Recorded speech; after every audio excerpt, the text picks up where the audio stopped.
দেখো কি সুন্দর জায়গা। এখানে এসেছি আমরা ভিডিও করবার জন্য অ্যাকচুয়ালি। এবার আমরা ভিডিওটা স্টার্ট করছি।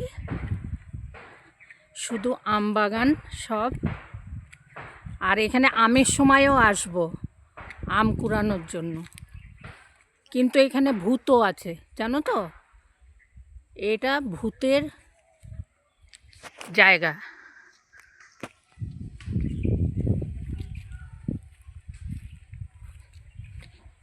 এখানে তোমাদের মনোরঞ্জন করানোর জন্যই আমরা এসেছি ভিডিও করতে।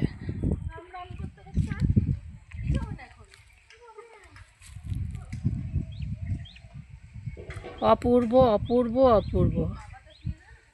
আমি তো কষ্ট করে ভিডিও করছি বন্ধুরা তোমাদের দেখানোর জন্য, তোমরা একটু ফলো করে দিও, আর যদি ইউটিউব থেকে দেখো তাহলে একটু সাবস্ক্রাইবার করে দিও।